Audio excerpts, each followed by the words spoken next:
के कुशल संगठन के शिल्पकार आदरणीय श्री हेमंत खंडेलवाल जी का स्वागत करें। मैं आग्रह करूंगा आदरणीय अजय पाटीदार जी से हमारे दक्षिण पश्चिम विधानसभा के लोकप्रिय विधायक आदरणीय भगवान दास सबनानी जी का स्वागत करें। मैं अजय पाटीदार जी युवा मोर्चा के जिलाध्यक्ष जी से आग्रह माननीय विधायक जी का स्वागत करें। हमारे शहर के महापौर सम्माननीय मालती राय जी के स्वागत के लिए मैं आग्रह करता हूं आदरणीय शैलेंद्र निगम जी से कि आप आए और माननीय महापौर महोदया का आदरणीय शैलेंद्र जी स्वागत करें। मैं आग्रह करूंगा इस श्रृंखला में हमारे बीच बहुत ही हमारे लिए गौरव के क्षण है जो माननीय मुख्यमंत्री जी की पावन उपस्थिति है। आदरणीय ध्रुव नारायण सिंह जी के स्वागत के लिए मैं आग्रह करूंगा आदरणीय राकेश कुकरेजा जी से कि आप आए और माननीय उससे पहले आदरणीय जिला अध्यक्ष जी और इस स्वागत के लिए माननीय राकेश कुकरेजा जी से सादर आग्रह और माननीय ध्रुव नारायण सिंह जी का क्रमशः एक बार आप सबकी जोरदार तालियां बजनी चाहिए। सांसद जी का ये खुद आतिथ्य में कार्यक्रम है और उसी श्रृंखला में मैं आग्रह करूंगा आदरणीय शैलेंद्र निगम जी से कि आप आए और माननीय हमारे यशस्वी सांसद आदरणीय आलोक संजय जी का स्वागत करें। आदरणीय आलोक शर्मा साहब का स्वागत करें। शैलेंद्र जी सबसे पहले आदरणीय आलोक शर्मा साहब का, उसके बाद आदरणीय राकेश कुकरेजा जी से आग्रह के पूर्व सांसद आदरणीय आलोक संजय जी का स्वागत करें। आदरणीय राकेश कुकरेजा जी से आग्रह। मैं आग्रह करूंगा अजय पाटीदार जी से कि आप आए और आदरणीय किशन सूर्यवंशी जी निगम अध्यक्ष जी का स्वागत करें। आदरणीय अजय पाटीदार जी से सादर आग्रह। मैं आदरणीय राकेश कुकरेजा जी से सादर आग्रह करूंगा कि आप आए और तीरथ मीणा जी हमारे ग्रामीण जिला अध्यक्ष जी का स्वागत करें। आदरणीय रविंद्र रेती जी के स्वागत के लिए मैं अजय व्यास से ही आग्रह करूंगा कि आप आए और माननीय हमारे जिले के जिला अध्यक्ष आदरणीय रविंद्र रेती जी का स्वागत करें। कार्यक्रम का एक बहुत ही सुंदर स्वरूप मैं आग्रह करूंगा अजय पाटीदार जी से ही कि रविंद्र रेती जी का आप आए और स्वागत करें। राष्ट्र एकता अखंडता के भाव, एक भारत श्रेष्ठ भारत जो यशस्वी प्रधानमंत्री जी की भाव है उसके जमीनी हकीकत मिल रही है। हमारे यशस्वी मुख्यमंत्री जी लगातार संकल्पों को सिद्धि दे रहे हैं और आज के पावन कार्यक्रम में बिना किसी देरी के भोपाल और सीहोर लोकसभा के कर्मठ और जुझारू सांसद माननीय श्री आलोक शर्मा जी से सादर आग्रह। आदरणीय गिरीश शर्मा जी भाई साहब भी मौजूद हैं, उनके स्वागत के लिए मैं अजय पाटीदार जी से सादर आग्रह करूंगा कि आप आए। और बड़ी ही गौरव की बात है जो लगातार आज का ये कार्यक्रम एक ऐतिहासिक स्वरूप ले रहा है। बिना किसी देरी के हजारों हमारे इस समय युवा पीढ़ी के बीच एकता अखंडता और राष्ट्र निर्माण के प्रवर्तक सरदार पटेल जी के इस पावन कार्यक्रम में उनकी जयंती पे इस पद यात्रा में मैं आग्रह करूंगा आदरणीय लोकप्रिय सांसद आलोक शर्मा जी से कि आप आए और स्वागत उद्बोधन एक बार जोरदार तालियों के साथ मैं निवेदन करूंगा माननीय सांसद जी से कि आप आए और हम सबको हम सब लोग दोनों हाथ उठाएंगे और जोर से बोलेंगे, बोलिए भारत माता की, भारत माता की। सरदार वल्लभ भाई पटेल अमर रहें, सरदार वल्लभ भाई पटेल अमर रहें। सरदार वल्लभ भाई पटेल की 150वीं जयंती के अवसर पर आयोजित यूनिटी मार्च पदयात्रा के शुभारंभ करने पधारे मध्य प्रदेश के लोकप्रिय और संवेदनशील मुख्यमंत्री आदरणीय डॉक्टर मोहन यादव जी और भारतीय जनता पार्टी के यशस्वी प्रदेश अध्यक्ष आदरणीय हेमंत खंडेलवाल जी, हमारे लोकप्रिय विधायक भगवान दास सबनानी जी, हमारी महापौर बहन मालती राय जी, नगर निगम के अध्यक्ष किशन सूर्यवंशी जी, पूर्व सांसद आलोक संजय जी, हमारे पूर्व विधायक भाई ध्रुव नारायण सिंह जी और हमारे भारतीय जनता पार्टी के सम्मानित जिलाध्यक्ष रवीन यती जी और ग्रामीण के हमारे जिलाध्यक्ष भाई तीरथ सिंह मीणा जी और भारतीय जनता पार्टी के हमारे वरिष्ठ नेता भाई गिरीश शर्मा जी और उपस्थित सभी पदयात्रियों का मैं हार्दिक स्वागत करता हूं, वंदन करता हूं, अभिनंदन करता हूं। यूनिटी मार्च का ये कार्यक्रम देश के यशस्वी प्रधानमंत्री आदरणीय नरेंद्र मोदी जी के राष्ट्र निर्माण के विजन से प्रेरित कार्यक्रम है। मैं इस अवसर पर आपको बताना चाहता हूं कि सरदार वल्लभ भाई पटेल की 150वीं जयंती के अवसर पर पूरे देश में सांसद अपनी अपनी लोकसभा में 3 दिन की पद यात्रा कर रहे हैं। उन्हें विनम्र श्रद्धांजलि दी जा रही है। धन्य है लोह पुरुष सरदार वल्लभ भाई पटेल, जिन्होंने 562 रियासतों का विलय स्वतंत्र भारत में कराया। उन्होंने ऐसा करके अखंड भारत की नींव रखी। मैं इस अवसर पर प्रदेश के यशस्वी मुख्यमंत्री आदरणीय डॉक्टर मोहन यादव जी को बताना चाहता हूं कि सरदार वल्लभ भाई पटेल के हस्तक्षेप के कारण ही हमारा भोपाल 15 अगस्त 1947 को आजाद नहीं हुआ था। हमारी नई पीढ़ी को समझना चाहिए कि हमारा देश, हमारा वतन, हमारा मुल्क, हमारा हिंदुस्तान 15 अगस्त 1947 को आजाद हुआ था, परंतु हमारा भोपाल 15 अगस्त 1947 को आजाद नहीं हुआ था। यहाँ पे भोपाल नवाब हमीदुल्लाह की सल्तनत थी। भोपाल का नवाब नहीं चाहता था कि स्वतंत्र भारत के अंदर भोपाल का विलय हो। हैदराबाद का नवाब नहीं चाहता था, जूनागढ़ का नवाब नहीं चाहता था। तब जाकर सरदार वल्लभ भाई पटेल के हस्तक्षेप के कारण आज हमारा भोपाल 1 जून 1949 को आजाद हुआ। हमारी ये पद यात्रा आज भोपाल शहर में निकल रही है, जो प्रमुख मार्गों से टापन टाउन चौराहे पे पहुंचेगी।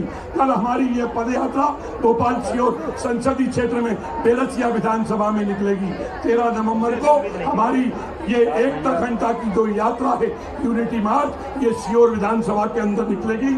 और आज ये हम सब ने इस अवसर पर आपको बताना चाहता हूं कि हम सब लोग मिलकर पूरे भोपाल के नौजवान यहाँ से पदयात्रा में हमारे साथ में चलेंगे और प्रधानमंत्री जी का एक भारत श्रेष्ठ भारत के संकल्प को आप सब लोग पूरा करेंगे। आप सबको मैं इस अवसर पर बहुत बहुत शुभकामनाएं देता हूँ। बोलिए सरदार वल्लभ भाई पटेल अमर रहें। बहुत बहुत धन्यवाद माननीय सांसद जी आपके प्रेरणादायी उद्बोधन के लिए। और हमारे संगठन के शिल्पीकार अपनी सहजता सरलता से संगठन को और ऊंचाई दे रहे हैं। मैं बड़ी आदर पूर्वक आग्रह करूंगा माननीय प्रदेश अध्यक्ष जी से कि आप आए और हम सबको संबोधित करें। माननीय प्रदेश अध्यक्ष जी, आज सरदार पटेल की 150वीं जयंती पे यूनिटी मार्च के शुभारंभ के अवसर पे हमारे लोकप्रिय मुख्यमंत्री मोहन यादव जी, विधायक भगवान दास जी, सांसद आलोक जी, जिलाध्यक्ष जी सहित यहाँ उपस्थित सभी हमारे वरिष्ठगण, यहाँ उपस्थित बच्चों, सरदार पटेल ऐसा शख्स थे जिन्होंने इस देश को एक करने का काम किया। 500 से अधिक रियासतों को मिलाया। अगर सरदार पटेल के हाथ में ये देश का नेतृत्व होता तो मोदी जी जो आज 11वें से 4थे नंबर की इकनॉमी लाए हैं, शायद आजादी के बाद ही भारत चीन और अमेरिका के समकक्ष होता। लेकिन देर से ही सही हम सरदार पटेल के उस अभियान को, उनकी बातों को नई पीढ़ी तक ले जाए और इस देश को दुनिया के बुलंदियों पे ले जाए। आप सबका वंदन करते हुए इस यात्रा मैं अपनी बात समाप्त करता हूँ। धन्यवाद। जैसे ही आएंगे हटा लेंगे। सीएम साहब यहाँ से निकलेगा। और हमारे मध्य प्रदेश को बिना रुके बिना थके संकल्पों को सिद्धि दे रहे ऐसे कर्मठ, जुझारू और अपने यशस्वी नेतृत्व से मध्य प्रदेश को एक ऊंचाई देने वाले, लगातार हमारे मध्य प्रदेश को विकसित समृद्ध बनाने के भाव के साथ नेतृत्व कर रहे हैं। एक बार जोरदार तालियों से हम अपने यशस्वी मुख्यमंत्री जी को आमंत्रित करें। उनके प्रेरणादायी दोनों हाथ उठाकर जोरदार तालियों से माननीय मुख्यमंत्री जी से सादर आग्रह। सरदार पटेल अमर रहे। भारत माता की, भारत माता की। आज के इस कार्यक्रम में मंच पर विराजमान हमारे यशस्वी विधायक और भारतीय जनता पार्टी के यशस्वी अध्यक्ष श्रीमान हेमंत खंडेलवाल जी, इस अवसर पर जिनके नेतृत्व में ये पदयात्रा निकाली जाएगी, हमारे लोकप्रिय सांसद माननीय आलोक शर्मा जी, हमारे माननीय महामंत्री जिनकी विधानसभा है ये माननीय भगवान दास सबनानी जी, माननीय रविंद्र यति जी, मंच पर उपस्थित माननीय महापौर जी, सभापति जी, मंचस्थ सभी अतिथिगण, भाषण का कम मौका है, थोड़ा विलंब से आने की क्षमा भी चाहता हूँ, लेकिन ये हमारा यशस्वी प्रधानमंत्री की भावना अनुसार ये 150वीं जयंती के अवसर पर पूरे देश के अंदर हमारे सरदार वल्लभ भाई पटेल के अतीत में किए गए उस गौरवशाली कामों को पुनः स्मरण करने के लिए जगह जगह पदयात्रा निकाली जा रही है। विभिन्न कार्यक्रम करते हुए हमारी सरकार भी पूरे प्रदेश के अंदर ऐसे सभी आयोजन का हिस्सा बन रही। यशस्वी प्रधानमंत्री के शब्दों में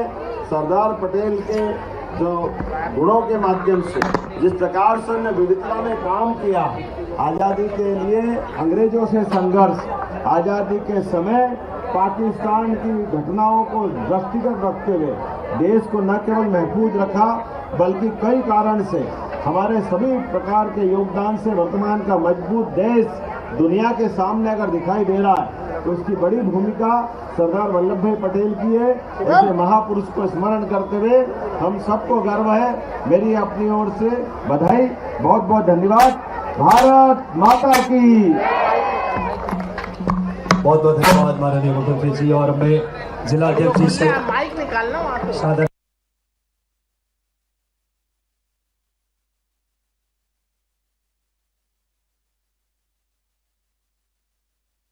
के अवसर पर यहाँ पदयात्रा के प्रति निकाली जा रही है। इस यूनिटी मार्च का एक बार हम सब भी कार्यक्रम में शामिल हुए और इसके साथ ही सरदार वल्लभ भाई पटेल की प्रतिमा पर माल्या अर्पण किया। एक पेड़ मां के नाम के तहत पौधारोपण भी किया गया और ये तस्वीरें आप देख रहे हैं भोपाल से, जहां सीएम डॉक्टर जी से भी आग्रह करता हूँ, आदरणीय शैलेंद्र निगम जी से भी, आदरणीय क्षेत्र के हमारे क्षेत्रीय पार्षद आके सिंह बघेल जी भी सम्मिलित हो, आदरणीय यशस्वी जिलाध्यक्ष जी, माननीय सांसद जी, एक बार बोलिए भारत माता की।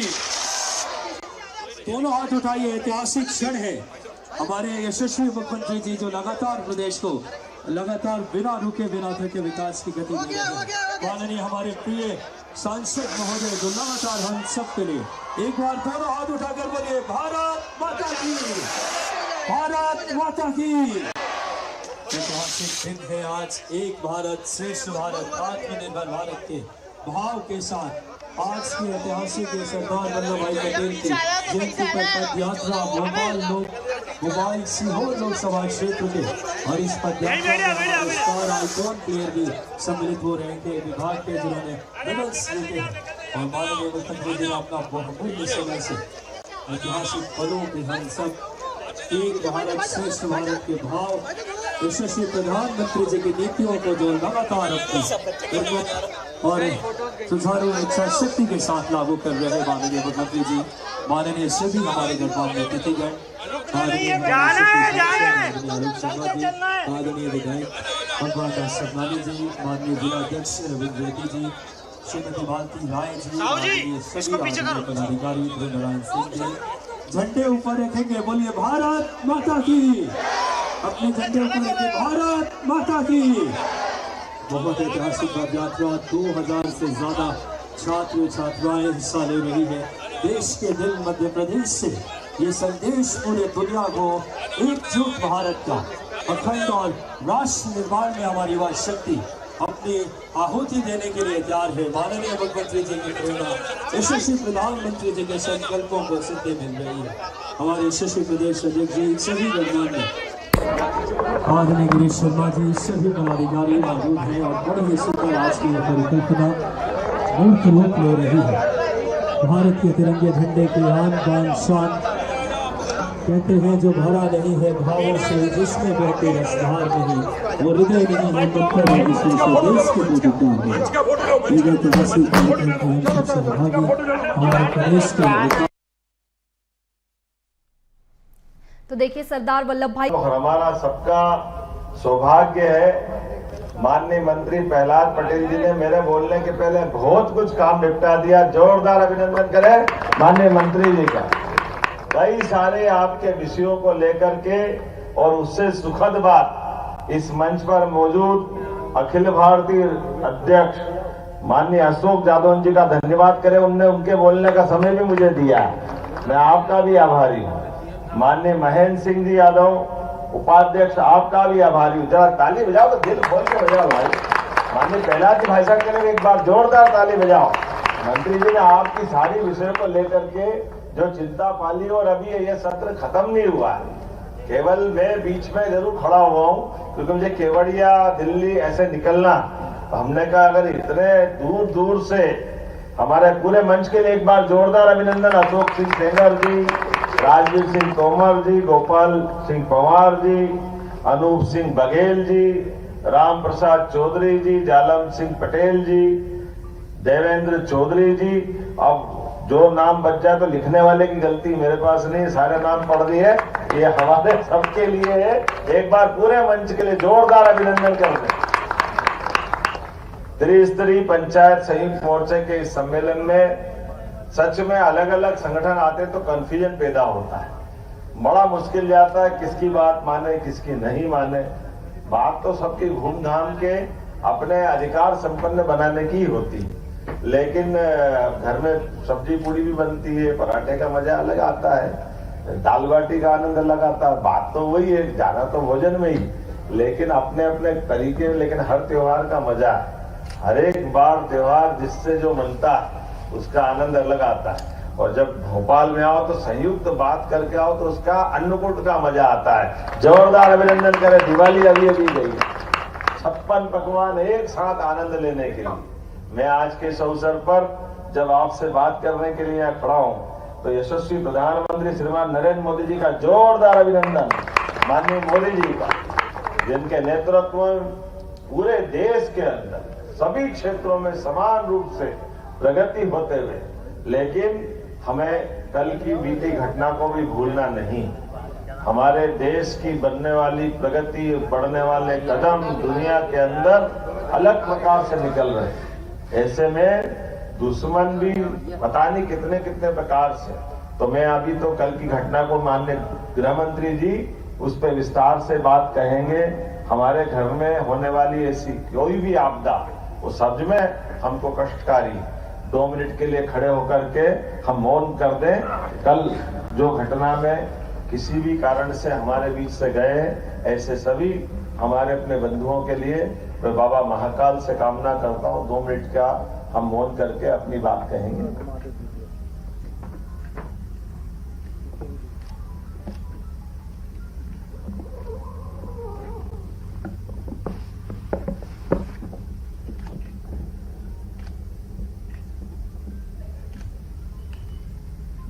ओम शांति।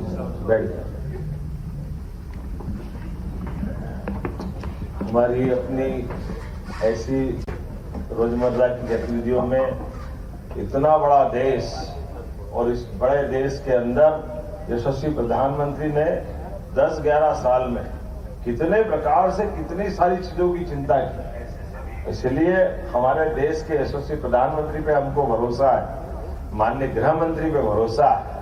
जब लाल सलाम को आखिरी सलाम हो रहा तो ये लगेंगे कहा जो भी होंगे सब ठिकाने लगेंगे, ये पक्का भरोसा पूरे देश को। माननीय मंत्री जी बालाघाट से सांसद आते थे, ऐसी कई सारी घटनाओं का और कितने प्रकार के ऐसे व्यवस्थाओं के बीच अपनी हिम्मत से इन सारी बातों से बाहर आना पड़ता है। आज के इस अवसर पर चूंकि आपके राष्ट्रीय पदाधिकारी मौजूद है, प्रदेश के पदाधिकारी मौजूद है, और जो अभी विषय आए उन विषयों के लिए हमारी सरकार सदैव आपके साथ है, ये पक्का बोल सकता हूं, इसमें कोई शंका नहीं। जो हमारे बीच में तय होगा उस व्यवस्थाओं का परिपालन करने का काम ये सरकार के माध्यम से निश्चित रूप से होगा।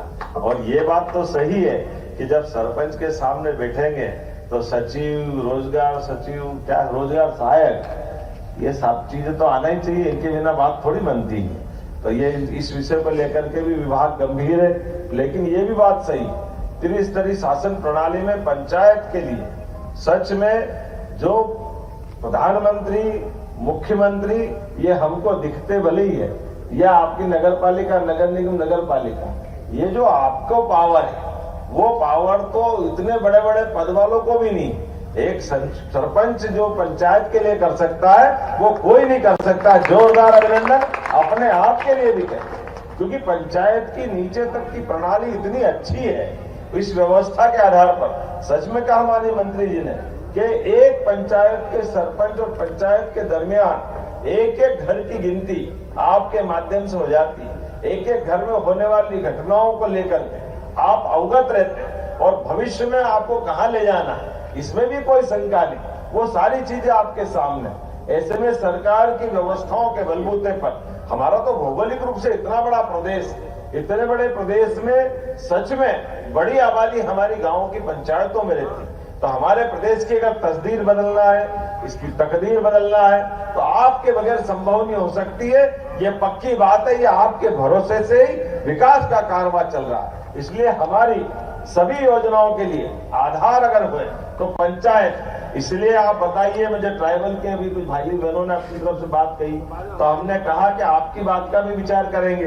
पिछली बार भी पिछली बार आपके यहाँ 23, 24, 25 जुलाई को हमारा एक कार्यक्रम किया था जिसमें त्रिस्तरीय व्यवस्थाओं के लिए खासकर पंचायतों के अलग अलग श्रेणीवार लोगों को बिठाए थे। और इस साल भी ये हमारी 24, 25, 26 नवंबर को ये जो भोपाल में कॉन्फ्रेंस होने वाली है उसमें बहुत सारे विषय आएंगे, लेकिन कुछ चीजें छोटी छोटी बातें 1-2 चीज में भी जोड़ना चाहूंगा।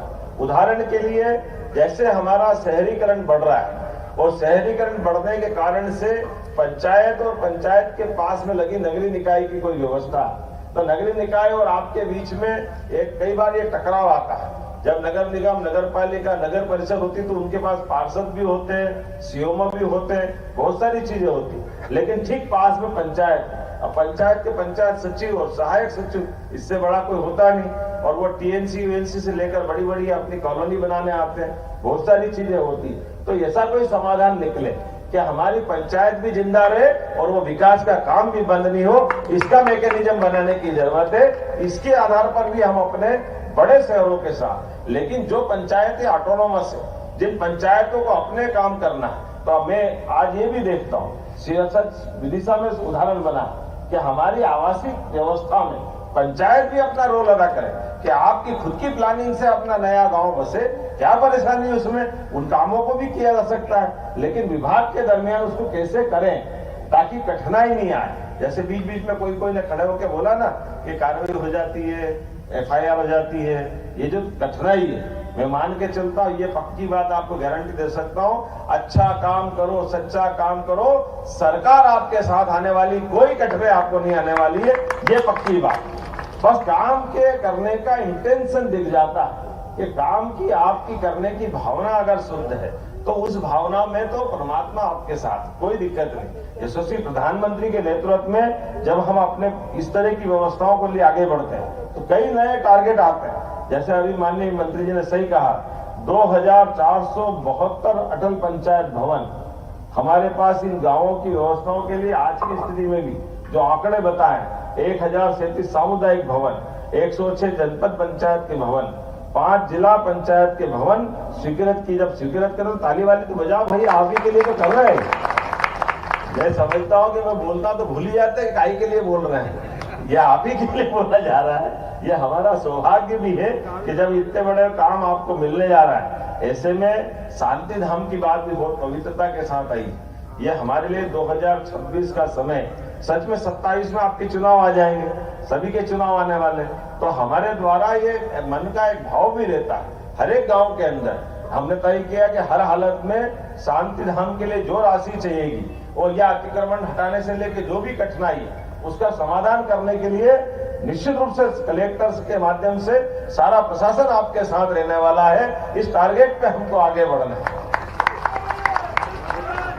क्योंकि ये बड़ा पवित्र काम है। हमारे अपने गांवों के अंदर सब कुछ है और आखिरी में जो शांति धाम की एक आवश्यकता होती, इसमें कोई अमर नहीं है, जो आया सब जाने वाला है। लेकिन आने और जाने वाले क्रम में आप देखते हो गांव के पंचायत के अंदर इस कठिनाई का आपने समाधान अगर निकाल दिया तो पूरे गांव के लिए और गांव वालों की निगाह में आपका एक अलग प्रकार का मान सम्मान बन जाता है। पंचायत को एक अलग निगाह से देखते हैं। कई सारे लोग जिनको रोजमर्रा काम नहीं पड़ता, लेकिन ऐसे कामों को लेकर एक अलग आनंद आता है। हमारी सरकार रोजगार आधारित भी बहुत काम कर रही है, इसलिए रोजगारों को लेकर भी हम बहुत गंभीर है। पंचायतों के माध्यम से भी भविष्य में हमारे कुटीर उद्योग, लघु उद्योग, रोजगार आधारित उद्योग, सभी प्रकार के कामों को लेकर के लंबी प्लानिंग से हम काम कर रहे हैं और आने वाले समय में तो ये कृषि वर्ष हम घोषित करने वाले हैं 2026 का।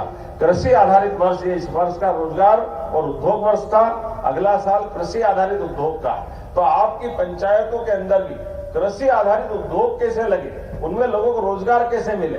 और ये कई बार, वैसे तो अधिकांश जगह हमने चिन्हित की है, लेकिन फिर भी कई बार हमारी फसलों को लेकर के, खासकर सब्जी और इस टाइप की फसल जो नुकसान में जाती है, वो सारे उद्योग लगाने के लिए सरकार के माध्यम से, आपके माध्यम से हम वो उद्योग भी लगाने वाले हैं कि टमाटर ज्यादा हो गया तो टमाटर फेंकने की जरूरत क्यों पड़ना चाहिए, टमाटर का पाउडर बन जाएगा।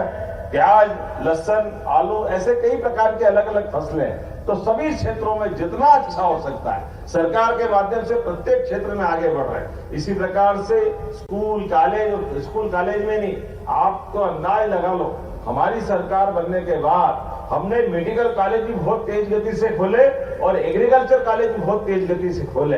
विकास के लिए शिक्षा और चिकित्सा, इस दोनों तरह से, शिक्षा भी कौन सी, हार्टिकल्चर, एग्रीकल्चर, फ्लोरिकल्चर, इसके माध्यम से रोजगार की बड़ी संभावना है। अब हमारे अपने विकास के इस क्रम में लंबे समय तक चलने के लिए जब आज आपसे बात कर रहे हैं तो आखिरी बात तो नहीं है, लेकिन त्योहार तो खूब आनंद से मनना चाहिए कि नहीं मनना चाहिए। तो जहां जहां हमने, ये भी आप भी जरा माननीय मंत्री जी के माध्यम से आप मंगा लेना, हमारे भगवान राम के, भगवान कृष्ण के या धार्मिक महत्व के ऐसे कौन कौन से स्थान हैं जो चिन्हित होने से बचे, उनको भी तीर्थ हमारी सरकार बनाने जा रही है। जोरदार अभिनंदन करें, वो स्थान भी आप बताना। ऐसे प्रत्येक स्थान को हमने अपने राज्य की भौगोलिक सीमाओं के अंदर, भगवान राम अगर अयोध्या से चित्रकूट आए और चित्रकूट से बाद में आगे बढ़े तो किन किन मार्ग से आए और गए होंगे, प्रत्येक स्थान देवस्थान की तरह, वो तीर्थ की तरह विकसित होना चाहिए। ऐसे ही मथुरा वाले, अलीगढ़ वाले बैठे राष्ट्रीय अध्यक्ष, जोरदार ताली बजाओ।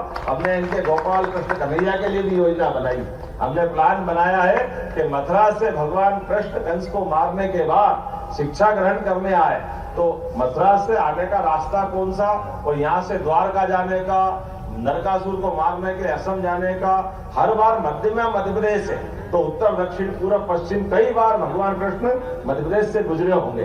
तो जिस जिस मार्ग से गुजरे और वहां की कोई लीलाएं जुड़ी है, प्रत्येक स्थान को तीर्थ बनाने का काम हमारी सरकार के माध्यम से होगा। मैं आप सबको बधाई देना चाहूंगा। इतना ही नहीं, पंचायतों के माध्यम से ग्रामीण स्तर पे भी गौशालाओं का, गोपालों का, दूध उत्पादन का एक बड़ा अभियान जब हम चलाने वाले हैं। तो दूध उत्पादन अभी जो 9% है उसको 20% तक ले जाने वाले हैं। इसलिए अलग से जितने प्रकार से हो सकते सब विकास के मामले में पंचायत केवल हमारे अपने उन कामों को तो करे ही जो उसके पास है, लेकिन वो शिक्षा में, चिकित्सा में, उद्योग में, रोजगार में, सभी प्रकार के विकासों में उनकी भूमिका हो। ऐसे कई काम करने के लिए आपको मैं जोड़ रहा हूं, लेकिन 25 लाख तक के काम तो आपको जो मिले, पहले इसका अभिनंदन कर दे। नगर निगम के बाद नगर निगम में भी मेरे को लगता नहीं कि इतना पावर दिया, लेकिन ये हमारा विभाग का एकदम जेट गति से चलने वाला निर्णय। जोरदार अभिनंदन करें। बड़ा आश्चर्य लगता सुन के लोगों को, लेकिन हमने कहा कोई बात नहीं, हमारे लोगों को ये पैसा, क्योंकि नगर निगम, नगर पालिका जिनको पावर, बहन जी बैठो तो सही, हमको मालूम है क्या है।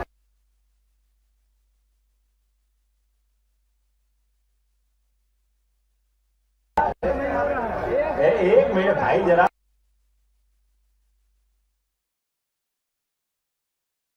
डॉक्टर मोहन यादव के यहाँ जम्बूरी मैदान में सरपंच महासम्मेलन को संबोधित करते हुए दिखाई दिए, जहां उन्होंने सरपंचों के हित अधिकारियों के बारे में भी बात की। इसके साथ ही कई बातें यहां सरपंच महासम्मेलन में सीएम डॉक्टर मोहन यादव ने कही है। जम्बूरी मैदान में एक कार्यक्रम का आयोजन हुआ जिसमें तमाम गाँव के जो सरपंच है वो मौजूद रहे। इस दौरान सीएम डॉक्टर मोहन यादव ने सरपंचों को संबोधित भी किया। इसके साथ ही सरपंच महासम्मेलन में संबोधित करते हुए सीएम डॉक्टर मोहन यादव नजर आए।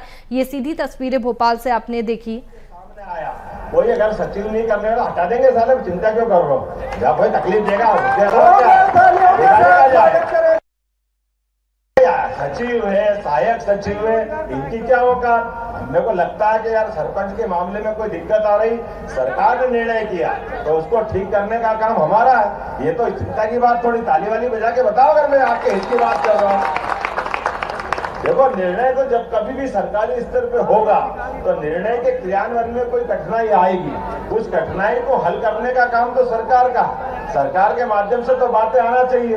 तो जब आपसे कोई बात कर रहे हैं तो उस बात को करने के लिए आप ही के साथ तो बात करी जाएगी। लेकिन मुझे इस बात की प्रसन्नता है, सच में मेरे पास आने का आज समय नहीं था, लेकिन आपके दर्शन करने का और आपके बीच आने की इच्छा अगाध थी। माननीय मंत्री जी को धन्यवाद।